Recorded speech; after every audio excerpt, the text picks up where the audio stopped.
जय माता दी। आप देख रहे हैं द राइट न्यूज और मैं हूं रोहित भट्ट। टीआरएन डिबेट में आप सबका स्वागत है। और जैसा कि आप जानते हैं, कुछ अहम मुद्दों पे हम बातचीत करते हैं हमारे पैनलिस्ट के साथ। और उसी सिलसिले में जो आज का हमारा डिबेट का विषय है वो है, why have Kashmiri Pandits not been able to create a successful political party. ये एक बहुत बड़ा सवाल है अपने आप में। इसी सिलसिले में हमारे साथ जो पैनलिस्ट आज हैं उनसे आपकी इंट्रोडक्शन कराते हैं। हमारे साथ राकेश हंडू जी हैं, जो कि नेशनल स्पोक्स पर्सन और वर्किंग प्रेसिडेंट है JKNUF। और Anita Chandpuri ji, national vice president women wing LJP, वो है हमारे साथ। साथ साथ में MK योगी जी, जो कि प्रेसिडेंट NC माइनॉरिटी सेल है। बहुत बहुत स्वागत है हमारे सभी पैनलिस्ट का। धन्यवाद रोहित जी, धन्यवाद, बहुत बहुत धन्यवाद आपका। जी जी। मेरा सवाल आप तीनों पैनलिस्ट के साथ है कि जैसा कि आप तीनों कंसर्न एक पॉलिटिकल पार्टी से हैं, पॉलिटिकल पार्टी को बिलोंग करते हैं, लेकिन क्या वजह है, क्या कारण है कि कश्मीरी पंडितों की एक अपनी आवाज, एक अपनी political party, solid political party मैदान में नहीं है? जबकि राकेश जी ये दावा करते हैं कि इनकी JKNUF है। लेकिन सबसे पहले मैं राकेश जी से जानना चाहता हूं, JKNUF है क्या? और ऑन पेपर तो होगी, लेकिन ऑन ग्राउंड कहीं नहीं है। मैं राकेश जी आपको जानना चाहूंगा कि JKNUF कहाँ है आज के डेट में? रोहित जी, आपने बहुत ही जेन्युइन सवाल पूछा है। जो सवाल आज आप पूछ रहे हैं ये एक 2006 में आइडिया आया था, जब हमने ये ऑब्जर्व किया कि जब 90s में माइग्रेशन हुआ उसके बाद में हमारी कोई पॉलिटिकल आवाज नहीं थी। हमारी एसोसिएशनें बहुत बन गई, हमारी एसोसिएशनों के लीडर बहुत बन गए। आप जम्मू से लेके कन्याकुमारी तक देखो, हमारी आज भी मेरे ख्याल में 300 प्लस ऑर्गेनाइजेशंस है विद प्रेसिडेंट्स एंड बाकी जो उनके ऑफिस बियरर्स हैं। तो 2006 में कलकत्ता में ऑल इंडिया का एक कॉन्क्लेव हुआ था, जिसमें ऑल इंडिया कश्मीरी समाज से श्री MK दूधा जी थे। जम्मू से रिप्रेजेंट कर रहे थे मिस्टर दीवानी थे, मिस्टर RK मट्टू बेंगलोर से थे। तो उन्होंने एक पहल की थी कि जितनी भी एसोसिएशंस हैं अक्रॉस द ग्लोब, उनको एक प्लेटफॉर्म पे बिठाया जाए। और वही थॉट प्रोसेस जो आज हम डिबेट कर रहे हैं, ये 2006 में ऑलरेडी प्रोसेस डिस्कशन हो चुका था। उसके बाद में ये यूनानिमसली वहां पे डिस्कस हुआ कि we should have a political voice and we should float a political party of our own.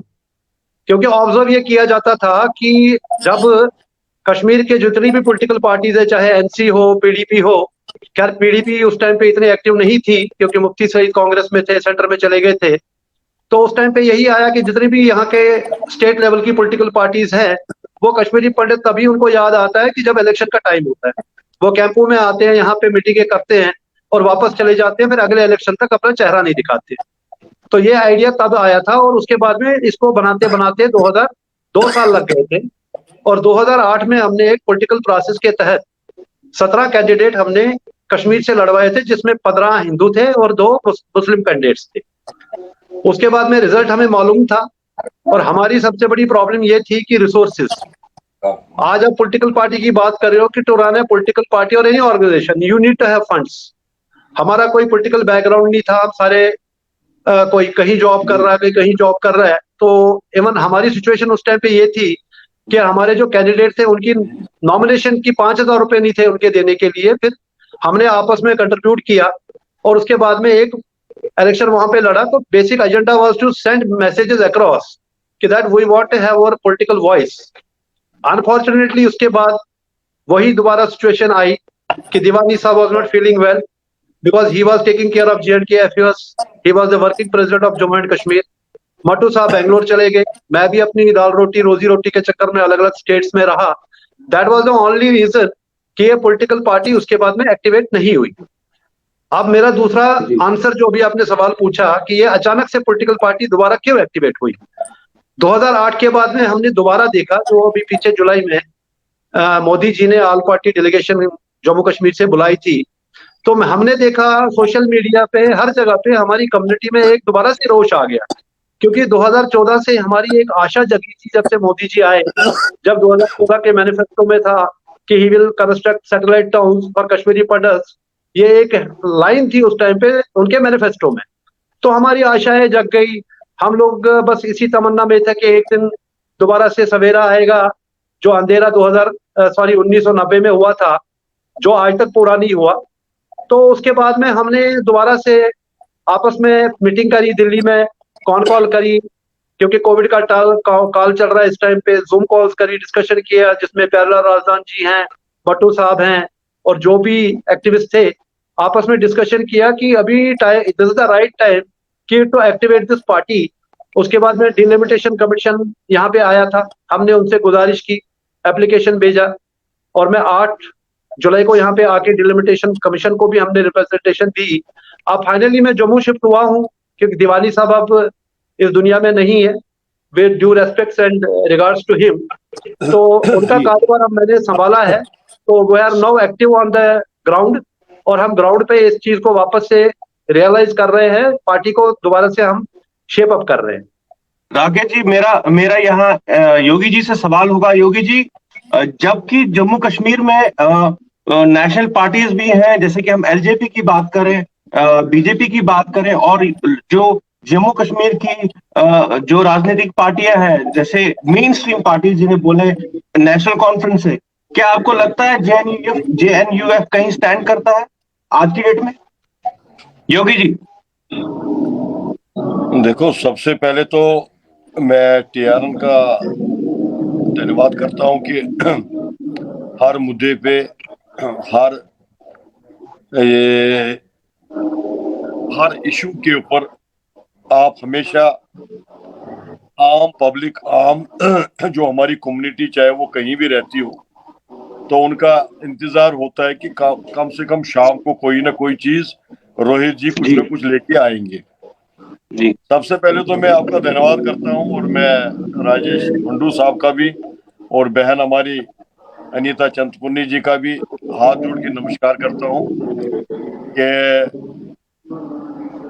वैसे तो जैसे हुंडू साहब ने ये बात कही, मैं कुछ बातों से इनके साथ इत्तेफाक नहीं करता हूं, क्योंकि मैं खुद जेके, जो इन्होंने देवानी साहब की जो बात, जो देवानी साहब ने जो ये पार्टी बनाई थी, क्योंकि मैं भी उसका एक हिस्सा रहा था, और इसमें हमारे विजय चिकन जी, और विजय चिकन जी के साथ राजू सहगल साहब हो, और इसके जो कोर कमेटी जो थी जिसमें 11 मेंबर थे, हालांकि मैं नेशनल कॉन्फ्रेंस में था, लेकिन मेरे करीबी संबंध स्वर्गीय देवानी के साथ, AK देवानी साहब के साथ, हमेशा उनके घर में जाके बैठ के, जैसे फंडू साहब ने कहा, इन्होंने ठीक कहा कि एक समय, एक टाइम आया था कि जो इसके ऊपर काफी दिल्ली में भी या कलकत्ता में भी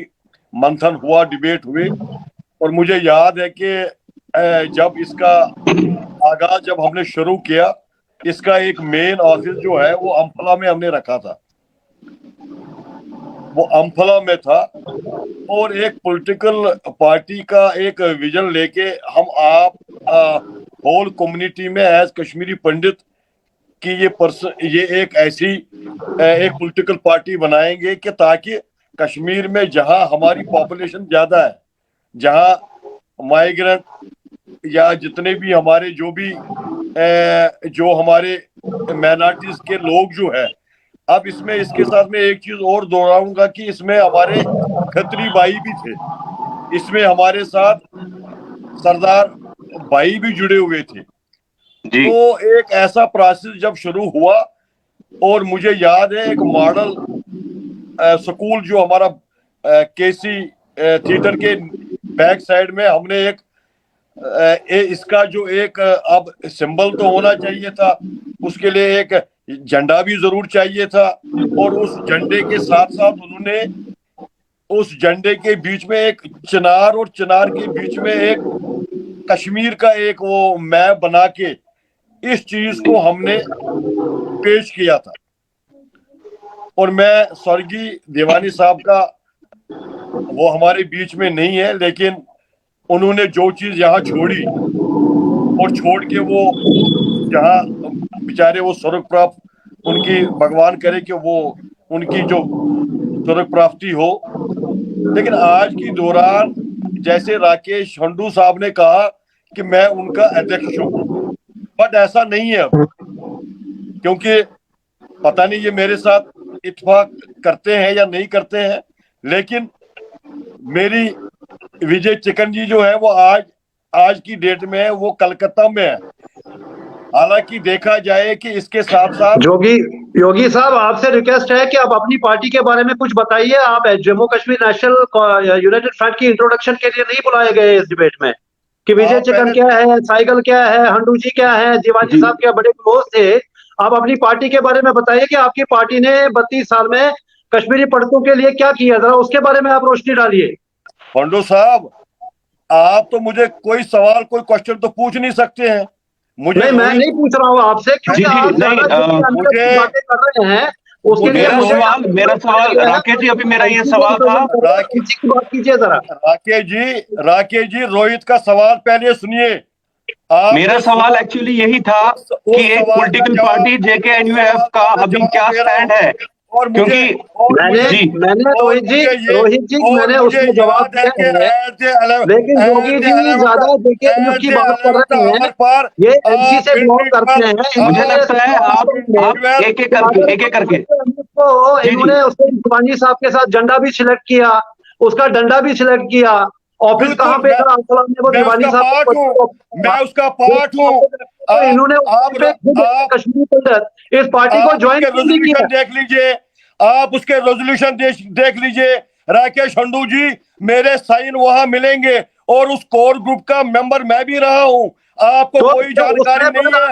आप उस वक्त 2008 में आप आ जाइए, आप इस पार्टी को लीड कीजिए, मेरा आपसे निवेदन है।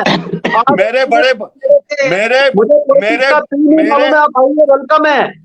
मेरे बड़े भाई साहब हंडो साहब, मैं उस तरफ नहीं जाऊंगा, लेकिन जो मुझे सवाल किया गया उसका मैं ये जवाब देता हूं। और मुझे ये भी पता है, जब 2008 में हमारे ही जो जेके नेशनल यूनाइटेड फ्रंट के ऊपर जो आपने इलेक्शन डॉक्टर फारूक अब्दुल्ला के अगेंस्ट जो लड़ा था, वो आनन फानन में आप कहां से आए थे ये भी हमें पता है।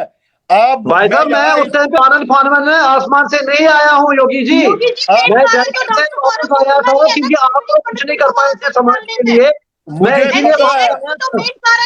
देखिए आप हमारा डिबेट का मकसद है कि कुछ निचोड़ निकालना। जी ऐसे हमारी बात रोहित जी मैं जो रेस्पेक्ट योगी जी, मैं निवेदन इनसे यही कर रहा हूं कि अगर इनसे पॉलिटिकल पार्टी या हम लोग यहाँ पे डिस्कशन वही कर रहे हैं कि हम क्यों फेल हो गए, उसमें मैं भी हूं, उसमें योगी जी भी हैं, उसमें सारे लोग हैं, वो सेम कम्युनिटी। यहाँ पे हम डिस्कस ये कर रहे हैं कि व्हाट वाज द फेलियर। मैं योगी जी से रिक्वेस्ट करता हूँ, हाथ जोड़ के आज भी विनती करता हूँ। अब ये विजय चिकन जी की बातें कर रहे हैं, साइकिल विजय चिकन जी क्या थे मुझे मालूम है, साइकिल को उस टाइम पे हमने नॉमिनेशन के 5 रुपए दिए थे मुझे मालूम है। दीवानी साहब ने अपने नॉमिनेशन भरना था।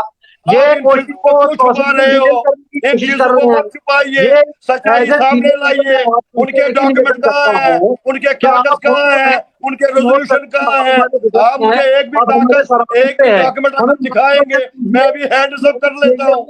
सच्चाई तो बोलिए, आप पब्लिक के में आप बैठे हो, सच्चाई तो बोलना पड़ेगा। मैं आपसे रिक्वेस्ट करता हूँ कि एक एक करके बोलिए, प्लीज प्लीज। अच्छा, मेरा अगला सवाल अनिता जी आपसे है। अनिता जी, आपकी एक नेशनल पार्टी है, और जैसा कि कल संजय सराफ जी ने बोला, वो ऑन ग्राउंड काम कर रहे हैं इस चीज को लेके।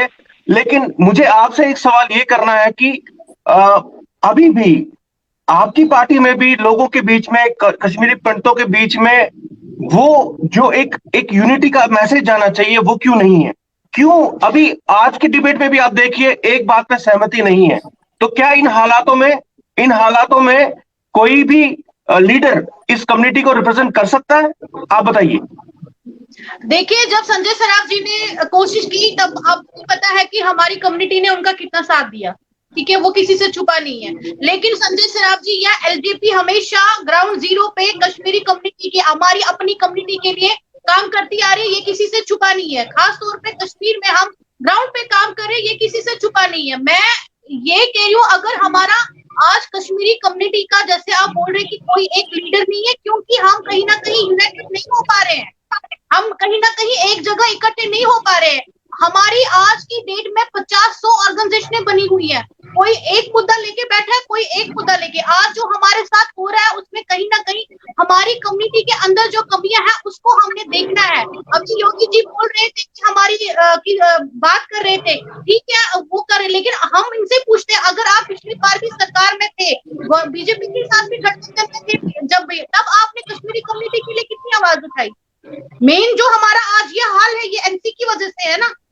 अनीता जी, आज जो 4,500 लोग कश्मीर में जो जॉब कर रहे हैं, पहले इतिहास पढ़ लीजिए, जो ट्रेजिक बने हैं वो उसका पता कीजिए, वो कौन से दौरान कौन सी सरकार ने बनाए।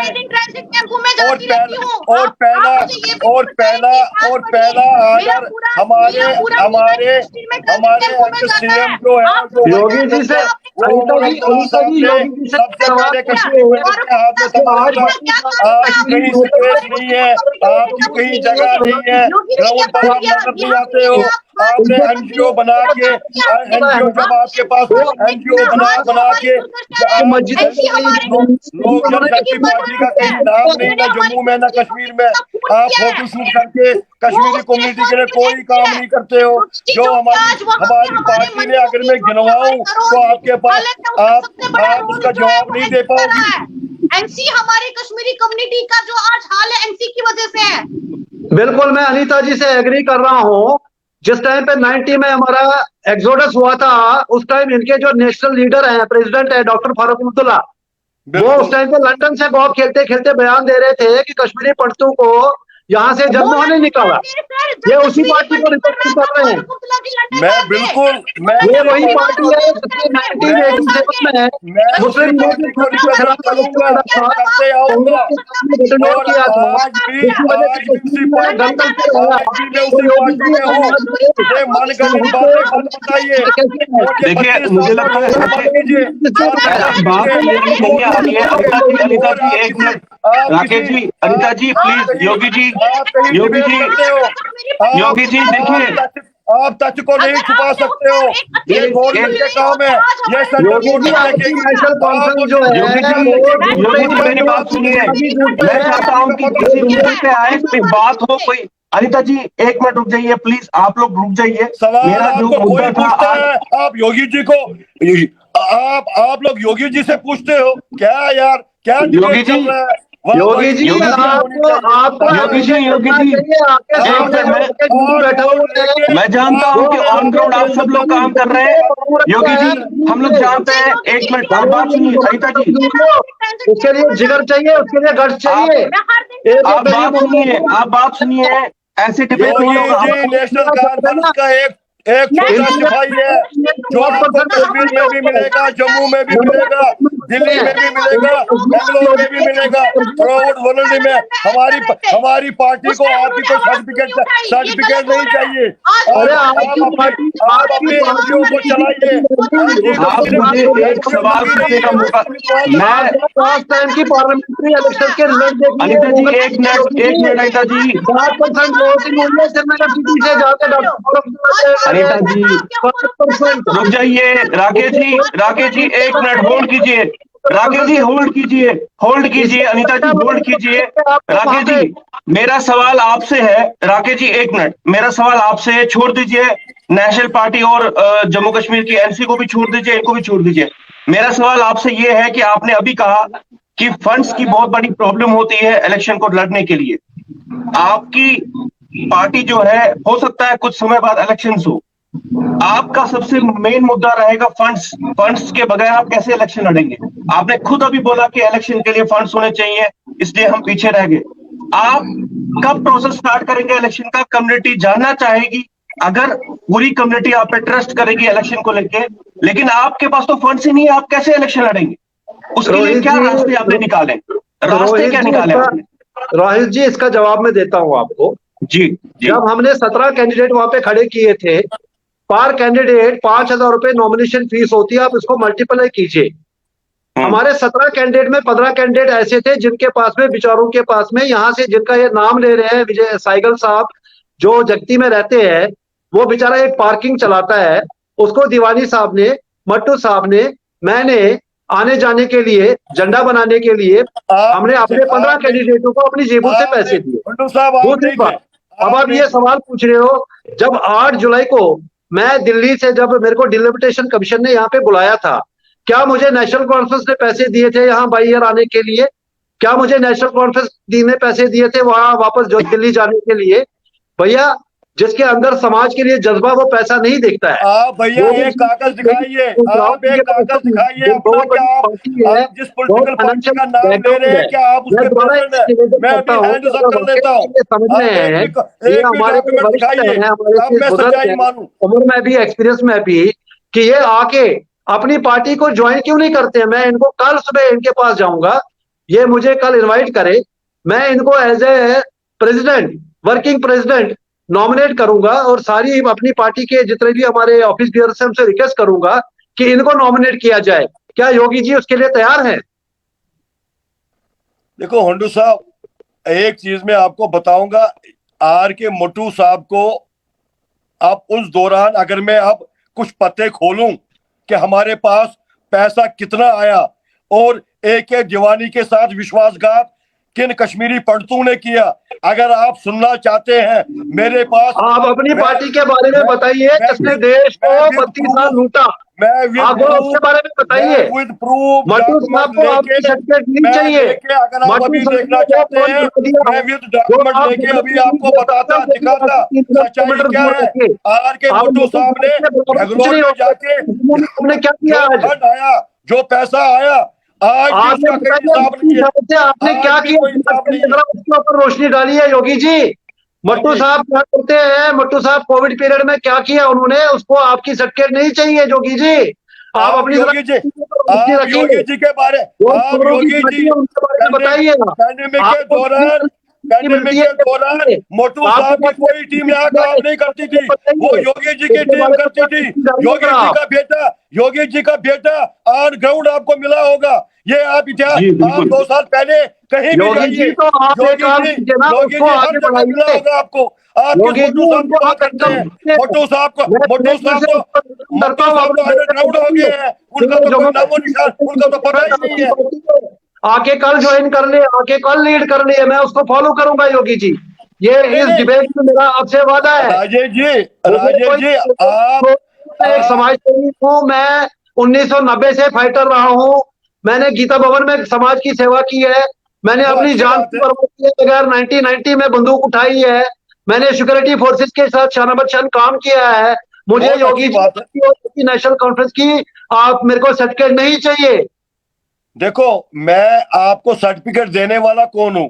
मैं यहाँ किसी को सर्टिफिकेट देने नहीं आया हूं, मगर हंडू साहब मैं हाथ जोड़ के आपको विनती करता हूं, आप मेरे से बुजुर्ग, आप आदेश कीजिए, आप विनती मत कीजिए। आप मेरे को ये बताइए, अभी इतने साल दीवानी साहब के मरने के बाद आज की डेट में आज तक आप कहाँ थे? और आप योगी जी, मैं नौकरी कर रहा था, बाल बच्चों को पाल रहा था, क्योंकि मुझे तनख्वाह नहीं मिलती है नेशनल कॉन्फ्रेंस की तरह। अभी आपको कुछ दिनों में प्रेस कॉन्फ्रेंस करेगी जेके नेशनल यूनाइटेड फ्रंट, अभी तैयार हो गया है, इसका जवाब आपको कुछ दिनों में मिलेगा। इसके प्रेसिडेंट कौन है, इसके सेक्रेटरी कौन है, इसके कोर ग्रुप के मेंबर कौन होंगे? मुझे योगी जी इसके प्रेसिडेंट कौन है, इसके सेक्रेटरी कौन है, मैं तो मैं इसका जवाब कुछ नहीं दे पाऊंगा या नहीं दे पाऊंगा, ये मेरी कमिटमेंट होगी। आप आ जाइए, आप आ जाइए, आप क्यों नहीं कर रहे? ये तो कम्युनिटी की पार्टी है, मेरे घर की नहीं है, मेरे दादाजी नहीं है, मैं कोई पॉलिटिशियन नहीं हूँ। मेरे कोई दादाजी सरकारी मुलाजिम थे, मेरे पापा जी सरकारी मुलाजिम थे। मैं यहाँ पे इंटरव्यू करना चाहूंगा, क्योंकि हर एक सवाल में जवाब कुछ और मिल रहा है। मेरा सवाल यहाँ पे राकेश जी से था कि इनकी प्लानिंग क्या है, कैसे ये फंड जनरेट कर रहे हैं, बट ये उस पर प्रॉपर जवाब नहीं दे पाए हैं। मैं एक और सवाल पूछना चाहूंगा, अभी जनरल एक सवाल पूछना चाहूंगा। देखिए रोहित जी, मैं आपको बीच में इंटरप्ट कर रहा हूँ। फंड जनरेट करना, ये अभी जब पॉलिटिकल प्रोसेस शुरू हो जाएगी जम्मू कश्मीर में, फंड जनरेट करना ये राकेश समाज जी, को सोचना है, क्योंकि ये मेरी राकेश पार्टी जी, नहीं है, ये राकेश नेशनल जी, कॉन्फ्रेंस मेरा नहीं है, सवाल ये ये था टीडीपी कि नहीं है। आप पॉलिटिकल ये प्रोसेस समाज कब को स्टार्ट सोचना है कि इस करेंगे? पार्टी को कैसे लेके आगना राकेश जी, जाना है। सवाल सुनिए, मेरा सवाल ये था कि पॉलिटिकल प्रोसेस आप कब स्टार्ट करेंगे? सारी पार्टी अपनी पॉलिटिकल प्रोसेस स्टार्ट कर चुकी है। JKNUF कब स्टार्ट करेगी और कब लोगों तक पहुंचेगी? अभी तो मुझे नहीं लगता कि जगती में किसी को या जम्मू में किसी को भी पता होगा JKNUF कोई पार्टी है। मेरा ये सवाल है, मेरा आपसे बिल्कुल रिक्वेस्ट सही, निवेदन ये बिल्कुल है कि रोहित जी आपने आप अपना बिल्कुल प्रोसेस स्टार्ट कीजिए। आप जल्द से जल्द अपना प्रोसेस स्टार्ट कीजिए, क्योंकि बहुत लेट हो जाएगा। जैसे लास्ट आप इलेक्शन लड़े थे उस टाइम पे भी किसी को पता नहीं था, कि ऐसा ना हो फिर से किसी को पता ना हो, क्योंकि आप कम्युनिटी पर्पस के लिए इलेक्शन लड़ रहे हैं, अपने स्टेट जम्मू कश्मीर के लिए इलेक्शन लड़ेंगे, लेकिन किसी को रोहित जी पता नहीं है आपकी रोहित पार्टी के जी बारे में। ऐसा रोहित जी ऐसा नहीं था कि 2008 में लोगों को नहीं पता था। तब भी हम जी लोग डोर टू डोर गए। तब भी जैसे आज योगी जी एक्सेप्ट कर रहे हैं कि इन्होंने कॉन्स्टिट्यूशन भी बनाया है, उसमें साइन भी किया है। ये बोल रहे हैं कि केसी थिएटर के पीछे कोई बिल्डिंग थी, वहां पे कोई झंडा लगा था। इन्होंने वहां का चुनाव चिन्ह भी जो है हमारा, जो बोल रहे हैं कि वहां पे फूल लग गया था। तो इसका मतलब योगी जी या जितने भी लोग हैं उनको मालूम है इस पार्टी के बारे में। इस पार्टी को इंट्रोडक्शन की जरूरत नहीं है, ये खुद योगी जी ने अपने मुंह से बोला है। मेरा पता है कहना मुझे। ये है कि पॉलिटिकल प्रोसेस ऑलरेडी चालू है। आपने देखा होगा कि जब जुलाई में यहाँ पे डिलिमिटेशन कमीशन आया था, उस टाइम पे जरूरत पड़ी थी। मैं दिल्ली से, तब मैं जम्मू शिफ्ट नहीं हुआ था, आई वॉज वर्किंग जी इन दिल्ली। मैं दिल्ली से स्पेशली यहाँ पे आया था कम्युनिटी को रिप्रेजेंट करने, पार्टी को रिप्रेजेंट करने। आज ये पॉलिटिकल प्रोसेस चल रही है, उसके लिए हमको नगाड़े बजाने की और ढोल बजाने की जरूरत नहीं है। तो पॉलिटिकल जी प्रोसेस ऑलरेडी चल रही है, इसके ऊपर काम चल रहा है। इसके ऊपर कॉन्स्टिट्यूशन में कुछ चेंज, क्योंकि इसमें कुछ साइनिंग अथॉरिटीज हैं, सिग्नेटरीज हैं, मेंबर है। मैंने पीछे शायद आपके साथ भी शेयर किया हो पर्सनल लेवल पे। मैंने खुद इलेक्शन कमीशन ऑफ इंडिया जाके इसके कॉन्स्टिट्यूशन की कॉपी निकाली है, क्योंकि ये पार्टी 2008 से एक्टिव नहीं रही है। इस पे 13 साल का गैप हुआ है। इसमें काफी कुछ चेंजेस करनी है, जिसके बारे में चिकन साहब से भी मेरी रेगुलरली हर दूसरे दिन में बात होती है, जिनका बार बार योगी जी नाम ले रहे हैं, विजय चिकन जी। वो पहले इसके मेंबर रहे हैं, फाउंडर मेंबर रहे हैं। मैं आज उनको इस वीडियो के माध्यम से धन्यवाद देता हूँ, थैंक यू बोलता हूँ। आप ये चलो, हमने वापस से याद तो योगी जी दिलाया को आपको। रिक्वेस्ट कर रहा हूँ कि ये विजय चिकन जी जी से पूछ लीजिए, साइकिल से पूछ लिए। हो सकता है हमारी दिन में नहीं तो हफ्ते में एक बार बात जरूर होती है इस टॉपिक को लेके, कि इस पार्टी को वापस शेपअप कैसे करना है। अब योगी जी यहाँ पे अपनी भलाई करने के बजाय दूसरों की बुराई करके, दूसरों की कमियां गिना के विजय नहीं, चिकन बुराई जी और नहीं। साइकिल जी को ला रहे हैं। तो ये उन्हीं विजय चिकन जी और साइकिल जी को पूछ लीजिए कि मेरी उनसे हफ्ते में कितनी बार बात होती है। कॉन्स्टिट्यूशन में बदलाव करना है, इसको होमवर्क करना है, क्योंकि मैं बार बार रिपीट कर रहा हूँ कि 13 साल का गैप बहुत हुआ है। आप बिलीव नहीं करेंगे, मैं खुद जब मैं दिल्ली में था, इलेक्शन कमीशन ऑफ इंडिया गया, वहां कोविड पीरियड में मुझे अंदर नहीं जाने दिया। मैंने जैसे तैसे करके वहां से अपना सारा डॉक्यूमेंट निकलवाए हैं। उसमें मेंबरशिप ड्राइव शुरू करना है। उसमें कुछ, क्योंकि वर्किंग प्रेसिडेंट यहाँ के दीवानी साहब थे, कुछ अथॉराइज सिग्नेटरीज वहां पे चेंज होने हैं। वहां पे आज की डेट में मैंने जो वहां पे रिकॉर्ड्स खंगाले हैं, जिसकी कॉपी अभी भी मेरी पोजीशन में है, आज की डेट में सिर्फ mister Pyarelal Rajdan and R K Motu are the authorised signatories of this political party, and they have जी अथॉराइज्ड मी। मेरे पास वो डॉक्यूमेंट भी है जिसके ब्याह पे मैंने इलेक्शन कमीशन ऑफ इंडिया को भी लिखा है, जिसके ब्याह पे डिलिमिटेशन कमीशन को मट्टू साहब ने लेटर लिखा है। Being chairman of this organisation of this political party, Mr. Mattu still exists as a chairman of this party. Rajendra Rajdar sahab आज भी वहां पे सिग्नेटरी एग्जिस्ट कर रहे हैं as a working president for north India, क्योंकि दीवानंद जी साहब नहीं है, वो पहले वर्किंग प्रेसिडेंट थे। उन लोगों ने मुझे डॉक्यूमेंट्री, उनकी copy election commission of India भी गई है। They have given me authority to be official spokesperson, to be working president in place of mister Diwani. They are authorised to do it, जिसके लिए बार बार योगी राकेश जी, एक सवाल जो मैं योगी जी से बहुत एक जल्दी मिनट। मिलूंगा, इनको सारे डॉक्यूमेंट शेयर होंडू करूंगा, साहब, ताकि ये भी जी थोड़ा जी अपडेटेड रहे। योगी जी बोलिए होंडू बोलिए। साहब, होंडू साहब, मैं आपकी नॉलेज में, आपकी नोटिस में ये चीज लाना चाहता हूँ। इसका एक एफिडेविट भी है, और उस एफिडेविट में उन मीटिंगों में ये कहा गया, ये लिखा गया है दीवानी साहब के हाथ का ही होगा, और जिस पर कहीं हमारे योगी जी वो मैं आपसे मिलूंगा, मैंने आपको दोबारा रिक्वेस्ट करी है, हाथ जोड़ के मैं आपसे गाइडेंस लूंगा, क्योंकि हम लोग पॉलिटिकल बैकग्राउंड से नहीं, हमें ज्ञान इतना नहीं है। आप पॉलिटिक्स में रहे हो, आप एमसी के बहुत बड़े नेता हो, आपसे गाइडेंस लूंगा कि जीवानी साहब ने क्या लिखा है, मट्टू साहब ने क्या लिखा है, राजदार साहब ने क्या लिखा है, जरूर आपसे गाइडेंस लूंगा। राकेश जी मेरा अगला सवाल। आप एक मिनट आप मोटू साहब को भी बताइए कि योगी जी को इसके बारे में कोई पता है? इसका एक एफिडेविट है, यहाँ का जो वर्किंग प्रेसिडेंट बनेगा वो जम्मू कश्मीर से ही होगा, ना कि बेंगलोर मैं भी जम्मू कलकत्ता कश्मीर या से बिलोंग अदरार से करता होगा। हूँ, मेरा वोटर कार्ड जम्मू का है योगी जी। ये उसमें मैं कोई ये लंदन लिखा से है। नहीं आया हूँ, मैं कोई अफगानिस्तान से नहीं आया, मैं तो नहीं, पाकिस्तान नहीं, से नहीं आया हूँ। वो बात मेरा नहीं है। घर है यहाँ पे, मेरा वोटर कार्ड है सर, यहाँ का जम्मू का ही मेरा वोटर कार्ड है, तो चाहे तो आपको कॉपी भेज दूं। नहीं नहीं, मैं वो बात नहीं कहता हूँ। आम जो कोर ग्रुप के जो मेंबर थे उन्होंने इस मुद्दे को उठाया था कि जो बाहर रहते हैं वो शायद कभी आ सकते हैं, कभी नहीं आ सकते हैं, अगर फिलहाल ऐसा करें। लेकिन मैं आपकी नॉलेज के लिए आपकी नोटिस में ये चीज लाता हूं कि आप इसकी एक रेजोल्यूशन पहले पास कीजिए और सबों को एक साथ बिठा के बिल्कुल बिल्कुल योगी जी, मेरी भी अगर जरूरत पड़ेगी मैं भी आपके सजेशन साथ सर आंखों पे, योगी जी आपका सजेशन सर आंखों पे। अनीता जी आप कुछ बोलने वाले थे? अनीता जी, अनीता जी। आपको बहुत सीखना है, जी जी बहुत आगे बढ़ना है, और मैं आपसे निवेदन भी यहाँ करूंगा पे बहुत कि अच्छी अब आप बात एनसी बोली छोड़ कि दीजिए और इस हमारी पार्टी का जी मार्गदर्शन राकेश जी अनीता जी को बोलने दीजिए। राकेश जी प्रॉब्लम ये है की पार्टी है योगी जी। हमारा जो डिबेट होता है वो उन लोगों से करवाया जाता है जो दिल्ली, बेंगलोर, मुंबई में होते हैं, जिनको कश्मीर, जम्मू कश्मीर में क्या हो रहा है, खासकर हमारी कम्युनिटी में क्या हो रहा है, उनको उस चीज का उतना वो नॉलेज नहीं होता, फिर भी वो डिबेट्स में आते हैं। ये बहुत अच्छी बात कही योगी जी ने कि जम्मू कश्मीर का ही जो है, जो खास तौर पे यहाँ हमारी कम्युनिटी को रिप्रेजेंट करे,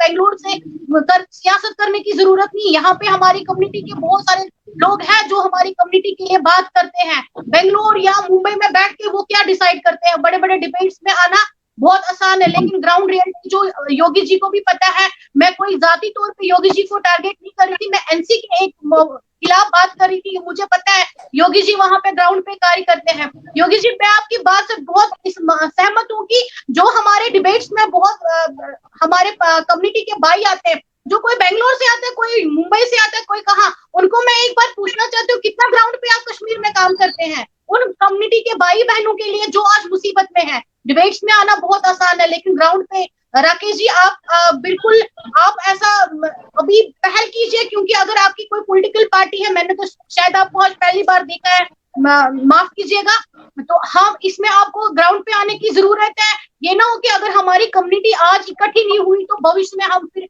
आगे कुछ नहीं कर पाएंगे। हमें इस टाइम हमारी कम्युनिटी को इकट्ठे एक प्लेटफॉर्म पे आने की जरूरत है, क्योंकि जो आज हमारी कम्युनिटी की सिचुएशन हो रही है, कोई कहीं बिखर रहा है, कोई कहीं बिखर रहा है, हमें एकजुट होके अपने समाज को बचाना है।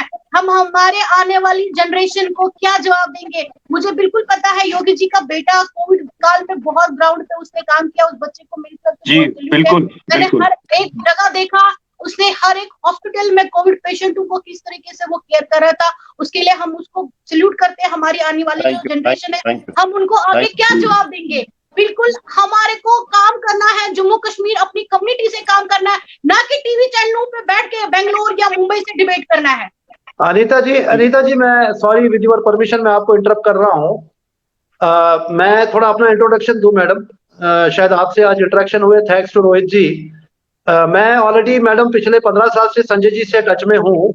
मैं 2 महीने पहले संजय जी के साथ मिला भी था, और उनकी जो इंदिरा नगर में घर है वहां पे रात को रुका भी था, और we had a lot of discussions. मैं संजय जी को इस वीडियो के माध्यम से सल्यूट मारता हूँ। मैं संजय जी को जब से उन्होंने पहला इलेक्शन अफाकदल में लड़ा है तब से संजय जी के टच में हूँ। मैं उस आदमी को एडमायर करता हूँ। आपने बिल्कुल सही बोला, कथनी और करनी में बहुत अंतर है मैडम। टीवी पे डिबेट करना और कश्मीर में काम करना बहुत अंतर है मैडम। मैं आपकी बात को बिल्कुल एंडोर्स करता हूँ। इसमें लास्ट में इस टॉपिक को एंड करूंगा। ये नहीं अभी एंड नहीं हुआ है राकेश जी, अभी एंड नहीं हुआ है, अभी एंड नहीं हुआ है, मेरे सवाल बाकी है। टीवी के आप एंकर एंड मत बन चुके कीजिए। हैं, उनकी टीआरपीयां बढ़ा रहे हैं। मैं उनको भी चैलेंज करता हूँ इस डिबेट के माध्यम से कि वो आए मेरे साथ लाल चौक में बात करें, मेरे साथ आके प्रताप पार्क में बात करें, मेरे से आके जम्मू में बात करें। जाके डिबेट करने की जरूरत नहीं, हमारे कम्युनिटी के में काम करने की जरूरत है। जो जिस तरीके से आज हमारे बच्चे वहां मुसीबत में है ग्राउंड पे, जैसे योगी जी अभी फाइट करें, मैं पर्टिकुलरली योगी जी की बात कर रही हूँ, नहीं एनसी की, क्योंकि मैं पहले भी कह चुकी हूँ और यही कहती रहूंगी कि आज कश्मीरी पंडितों की यह हालत है because of NC, doctor Farooq Abdullah की वजह से है। और स्पेशली जो आज हम लोग बिखरे हुए हैं, उस टाइम जब हमें जरूरत थी तब ये सत्ता में थे, ये बहुत कुछ कर सकते थे, लेकिन इन्होंने नहीं किया। उस टाइम इन्होंने आंखें मूंद ली, जो चलो हमारी कम्युनिटी के लोग वहां मर रहे थे या अपना लंदन में एंजॉय कर रहे थे। अनिता जी अभी मैं एक इम्पोर्टेंट बात देखिए अभी अभी पार्टी से भी कि अभी जो जम्मू कश्मीर में सिनेरियो बन रहा है, NC PDP has already been rejected. मैंने ग्राउंड पे देखा है, संजय जी तो खैर कश्मीर में महीने में 15 दिन 20 दिन होते हैं, मैंने खुद उनसे मिला हूं, मैंने उनको खुद काम करते हुए देखा है। This is the right time for like minded people to come on one platform, let us form a third front, और हम लोग इकट्ठे योगी जी के मार्गदर्शन से जो कम्युनिटी के लिए रियल काम पूरा करने वाले प्लेटफॉर्म पे वहाँ हबकतुल कानून से में काम नहीं करने दे रही है। उसने कितने कश्मीरी पंडितों के घर वहाँ डिस्ट्रॉय देखो किए। आप गलत बिल्कुल सही बोल रहे हैं। आपने उस पोस्ट पे उसको अनीता कमेंट भी जी किया था, लेकिन शमीमा फिरदौस ने वहाँ कितने कश्मीरी पंडितों की प्रॉपर्टी को सेल किया इलीगल आप तरीके से। झूठ क्यों कह रहे हो? आप झूठ क्यों कह रहे हो? गलत वो क्यों कह शमीमा रहे हो? जी को कभी को भी अनीता जी शमीमा ने कोई गलत काम नहीं किया है। आप एनसी का राग बदला के आप एनसी करके क्या कब तक आप छाती पीटोगे? ये सबक मत सिखाइए, उसके लिए कानून है, उसके लिए अनिता जी मैंने सबको मौका दिया, अभी मेरी बात सुनिए, अभी मैं बोलना चाहूंगा। योगी जी अभी मैं बोलना चाहूंगा। योगी जी अनिता जी प्लीज, योगी जी अनिता जी मेरे सवाल अभी खत्म नहीं हुए। योगी जी अनिता जी मेरे को बोलने दीजिए। अनिता जी एक मिनट, अनिता जी एक मिनट प्लीज।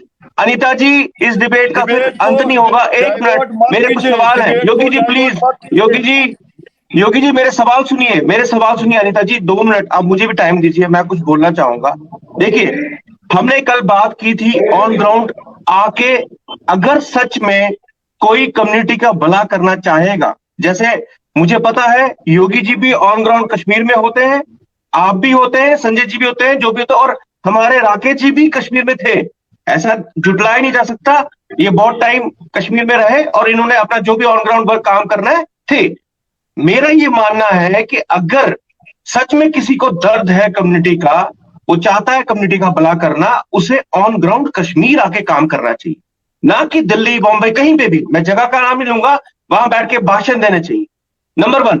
नंबर 2, जो इंपॉर्टेंट एक सवाल मैं आप तीनों से करना चाहूंगा, वो सवाल मेरा ये है कि हमारे एक व्यूअर है, वो बहुत ही रिनाउंड हमारे एक आर्ट फर्टेनिटी से जुड़े हुए म्यूजिक कंपोजर सिंगर है, मैं उनका नाम जरूर लेना चाहूंगा, कुलदीप सब्रू जी। सब आप उनको जानते हैं। उन्होंने मुझे एक सजेशन दिया आज, क्योंकि उन्होंने कल का डिबेट देखा, उन्होंने बोला कि हाँ वाकई में एक ऐसा डिबेट हो रहा है जहां कुछ रिजल्ट्स आने के बाद लगता है कि कुछ होने वाला है, और बहुत इंप्रेस हुए थे वो डिबेट से। उन्होंने अपनी एक सजेशन रखी थी, उन्होंने एक राय रखी थी। मुद्दा है कुछ लोग बोल रहे हैं हमें होमलैंड चाहिए, कुछ लोग बोलते हैं वन प्लेस सेटलमेंट चाहिए। उनका एक मुद्दा है, उन्होंने मुझे बोला कि आप इनसे सवाल जरूर कीजिएगा, ये आप तीनों से सवाल है, क्यों हम किसी का वेट कर रहे हैं? उमा नगरी में 100 कनाल से ज्यादा जमीन है मंदिर के पास, योगी जी आपको पता होगा। उनका कहना है क्यों नहीं वहीं सब कश्मीरी पंडित जाके बस जाते। क्या इसका कोई सोल्यूशन नहीं है, रास्ता नहीं है? क्यों हम इंतजार कर रहे हैं? हमें गवर्नमेंट जब लैंड आइडेंटिफाई करेगी, वो बोलेगी, फिर क्यों नहीं यहां से? देखिए गवर्नमेंट आपको सपोर्ट कर रही है, आपको भी गवर्नमेंट को सपोर्ट करना है। आप इस चीज को जुटलाइए मत कि गवर्नमेंट को ही ऊपर हमें थोपना सब कुछ। आप भी गवर्नमेंट के काम में योगदान दे सकते हैं, आप भी उन्हें सपोर्ट कर सकते हैं। क्या योगी जी, अनिता जी, राकेश जी, आप तीनों से ये सवाल है, क्या ऐसा कुछ हो नहीं सकता कि वहां 100 कनाल की जमीन में ऐसा कुछ हो, एक सेटलमेंट हो सब कश्मीरी पंडितों की? क्योंकि जमीन तो है, जमीन आइडेंटिफाई है, जमीन है, लेकिन पहल कौन करेगा? योगी जी, रोहित जी पहले योगी जी, राकेश जी, योगी जी प्लीज, योगी जी बोलिए। ठीक है योगी जी। देखो आपने जो ये 100 कनाल जगह की जो बात की है, सबसे पहले उमा नगरी की जो पहली घंटी और पहली पूजा और उसका द्वार जो खुला है, ये 2014 में कि 2009 में, ये मुझे पूरा याद नहीं है, जब क्योंकि मुट्ठी में हमारी जो अपर्णा, जो हमारी बहन जब कश्मीर आई, मटन आई, मैं वहां का प्रेसिडेंट था, और मेरे साथ जो जी मेरे जनरल सेक्रेटरी जो थे वो वीर जी पंडिता साहब थे, और वो वहां पर 2-4 दिन रही। और उस वक्त भी आपको पता ही है हालात उस तरीके के ठीक नहीं थे, और वो मेरे पास आके 2 दिन रही, और उसने उनके मन में ये विचार आया कि हम उमा नगरी जाएंगे, क्योंकि वो उमा नगरी की ही एक वक्त है, और वो एक सेवा वहां में उमा माता का ही उन्होंने यहाँ मुट्ठी में भी एक मंदिर उनका बनाया है। तो मैंने पूरी अपनी वर्किंग बॉडी के और पूरी बरादरी के लोगों को वहां से गाड़ियां और बस करके हम उमा नगरी गए, और वहां साफ सफाई जी पूजा वूजा वगैरह की। लेकिन जो आपका सवाल है, कश्मीर तो सारा हमारा है। जो जो जो जो सप्रू साहब ने जो ये सजेशन दी है, लेकिन मुझे ये समझ में नहीं आता है कि उमा नगरी 100 कनाल जगह के साथ साथ हजार हजार कनाल हमारे बहुत सारे मंदिरों की लैंड है, बहुत सारी जगहों की जगह जो है वो 500 कनाल 300 कनाल 1000 कनाल से कम तो कहीं जो उमा नगरी को ही उन्होंने जो चुना। लेकिन मैं इस बात से सहमत नहीं हूं। जी कश्मीरी पंडित कश्मीर जाएगा अपने चुने हुए टाइम पर, जब वहां के हालात वैसे जब वहां हालात ठीक होंगे, और कश्मीरी पंडित होल कम्युनिटी के साथ हमारे जितने भी लीडर, चाहे वो पॉलिटिकली हो चाहे वो सोशली हो, उनके साथ जब तक बैठ के पूरे हमारी जो जगटी टाउनशिप और जितने भी कैंप हैं, जिन लोगों ने वहां जाना है, ये सही बात कही मेरी बहन अनीता जी ने, जो कश्मीर को 47, 53, 70, 76 उनका भी कश्मीर है। हम नहीं कहते उनका कश्मीर नहीं है, लेकिन जो नेशनल चैनलों पर जो बातें करके जो कश्मीर का दावा, या कश्मीर के जो कश्मीरी पंडितों के जो ठेकेदार बने हैं, मैं आपसे ये जरूर कहूंगा, कश्मीर में मैं क्या कहते हैं सप्रू साहब को ये जरूर कहूंगा, आपकी बात बहुत अच्छी है, लेकिन कश्मीर सारा हमारा है। कश्मीर के हालात जो आज पीएम पैकेज के बच्चों के साथ, इस पर भी बहुत सारे दुविधा में हम लोग फंसे हुए हैं। इसमें भी कई सारे पेज जो है उस तरीके के फंस गए हैं कि कश्मीरी पंडित पीएम पैकेज के बच्चों ने 10-12 साल से जिस तरीके से वहां सर्विस कर रहे हैं, और जिस तरीके से माइनॉरिटी को सॉफ्ट टारगेट पीछे 10-20 दिन पहले बनाया गया, और उनके डिपार्टमेंट के लोग, बड़े अथॉरिटी के लोग, अब मैं नाम नहीं लेना चाहता हूं, उन्होंने ही उनको कहा कि आप 8-10 दिन के लिए जाइए। और आज इसके लिए भी कुछ पॉलिटिकल पार्टियां राजनीति की रोटियां सीख रहे हैं।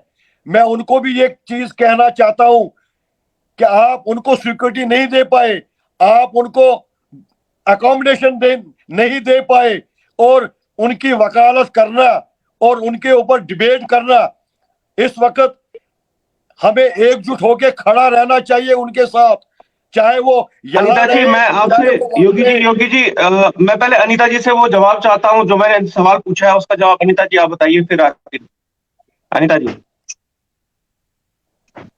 देखिए रोहित जी, आपको भी पता है कि एलजेपी हमारी कम्युनिटी के लिए हमेशा आगे आई है, क्योंकि ये एक सेंसिटिव सवाल है, ये सेंसिटिव सवाल है। अभी कश्मीर वापस जाना, ये पॉलिटिकल पार्टियों के एक इश्यूज है, ये कश्मीरी पंडित खुद अब इसके लिए कोई डिबेट नहीं कर सकते। कश्मीर हमारा है, ठीक है, हमें वहां की जो हमारी धरती है वहां से कोई अलग नहीं कर सकता। लेकिन मैं एक बात आपको बताना चाहूंगी कि कुछ लोग हमारे फैसले नहीं कर सकते। हमें कब जाना है, कैसे जाना है, एक आम कश्मीरी कम्युनिटी का जो मेंबर है वो डिसाइड करेगा। जो हमारे कैंपू में भाई बहन रहते हैं या जो हमारे कैंपू से बाहर रहते हैं वो डिसाइड करेंगे उनको किन शर्तों पे जाना है, उनको किन सिचुएशन में जाना है। वो एक कोई भी हमारे ऊपर दबाव नहीं कर सकता कि हमें वो होमलैंड चाहिए या ये चाहिए। हम अपनी शर्तों पे कश्मीर जाएंगे जब हमें अपना सेफ लगेगा वहां पे, जब हमें लगेगा कि हम वहां पे खुली आजादी में सांस ले पा रहे हैं, हम अपनी शर्तों पे जाएंगे। हमारे ऊपर कोई दबाव नहीं है। कश्मीर आज भी हमारा है, कल भी हमारा है, क्योंकि हमने कश्मीर के लिए हम हमेशा कश्मीरी कम्युनिटी जो है हमेशा एक मतलब गवर्नमेंट ऑफ इंडिया को फेवर करती आ रही है। अगर आज हमारी माइग्रेशन हुई है, हमने हिंदुस्तान के लिए अपना बलिदान दिया है, ठीक है। आज हमें एडमिनिस्ट्रेशन इस चीज के लिए या कोई भी हमें सजेशन देगा कि वहां पे लैंड है या वहां पे हमें ठीक है, ओके, उनको अच्छा लगा, लेकिन ऐसी ऐसी लैंड बहुत जगह है, जैसे योगी जी कह रहे हैं निषाद में हमारी गणपत यार की लैंड है, और भी बहुत जगह हमारी जमीनें हैं जहाँ पे हम, लेकिन हम अपनी मर्जी से बसेंगे, कहाँ बसेंगे? हमें पिंजरों में नहीं रहना है, हमें आजादी चाहिए, जैसे हम आजाद कश्मीर में पहले थे, जैसे हमें आजादी पहले कश्मीर में थी, हम अपनी शर्तों पे जाएंगे, किसी के दबाव में नहीं जाएंगे। जो आज वहां पे हमारे बच्चों के साथ हो रहा है इस तरीके की, क्या गारंटी है भविष्य में ऐसा फिर कभी नहीं होगा?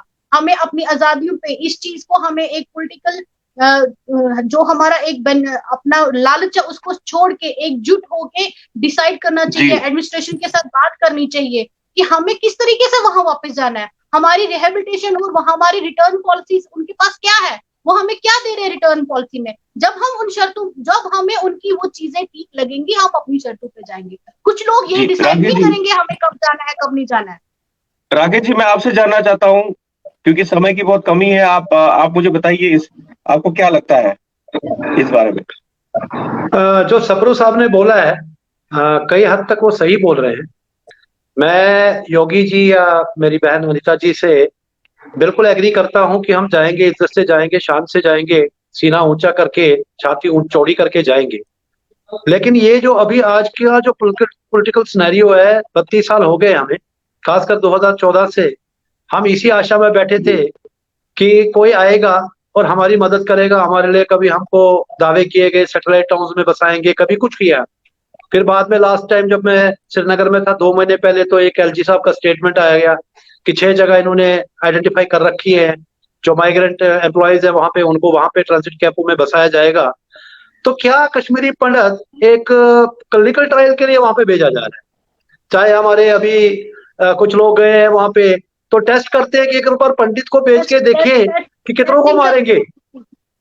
दे आर टेस्टिंग। जैसे कोई भी मेडिसिन मार्केट में आती है तो सबसे पहले चूहों पे टेस्ट की जाती है। हमारी कम्युनिटी का हाल ये हो गया है, जितनी भी 32 साल में पॉलिटिकल पार्टीज आई है इंक्लूडिंग प्रेजेंट बीजेपी, वो कश्मीरी पंडित को वहां धकेलती है, चाहे वो पीएम पैकेज हो, चाहे वो आपके अभी जो पार्षद गए हैं हमारे वहां पे 30-32, जिसमें से 2 बेचारे हमारे शहीद हो गए, कांग्रेस से, सॉरी नेशनल कांग्रेस से, और एक बीजेपी से। तो हम इन्हें क्लिनिकल ट्रायल कब तक करवाते रहेंगे अपने ऊपर? मैं सप्रू साहब के आइडिया से बिल्कुल सहमत हूं कि हम वेट करेंगे कि गवर्नमेंट, ये हम लोग पढ़े लिखे लोग हैं, बोलते हैं God helps those who help themselves. खुद ही को कर बोलो जितना कि हर तकदीर से पहले खुदा बंदे से पूछे तेरी रजा क्या है। हम तो रजा ही ढूंढ रहे हैं, हम रजा थोड़ी ढूंढ रहे हैं। उनका सजेशन बिल्कुल सही है।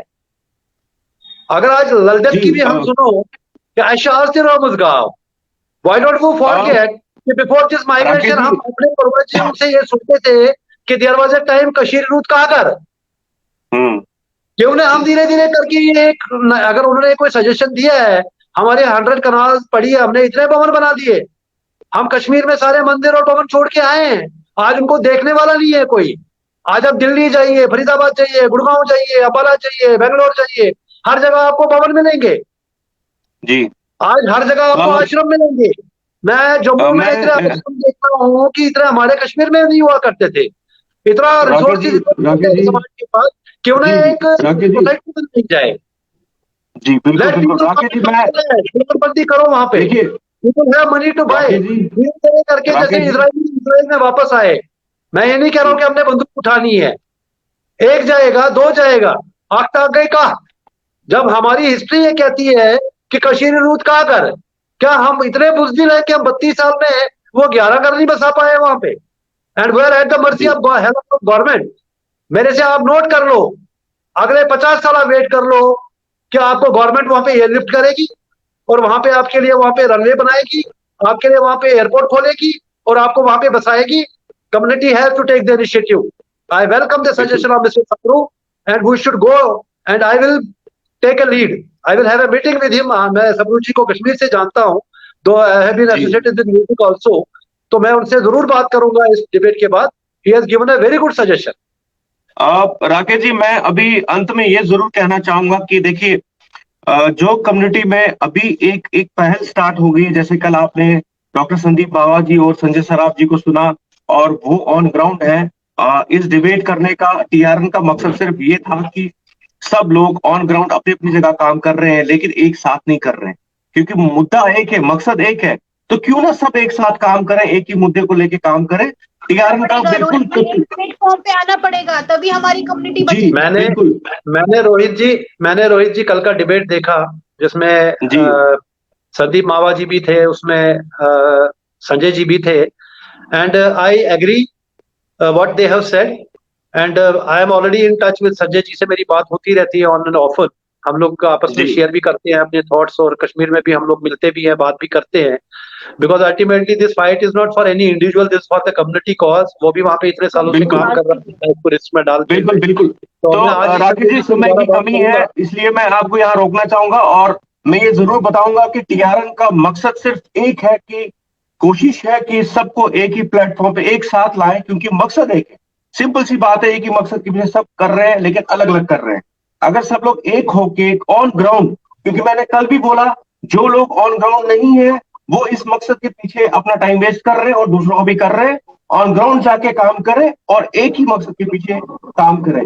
बहुत बहुत धन्यवाद आपका टीआरएन में समय देने के लिए, और उम्मीद है आप भी बहुत जल्द ऑन ग्राउंड जाके सिचुएशन को समझेंगे और वहां का संज्ञान लेंगे। देखते रोहित रहिए ji, the right news. keep it up, जय keep it माता up. दी। We are with you. We are with you.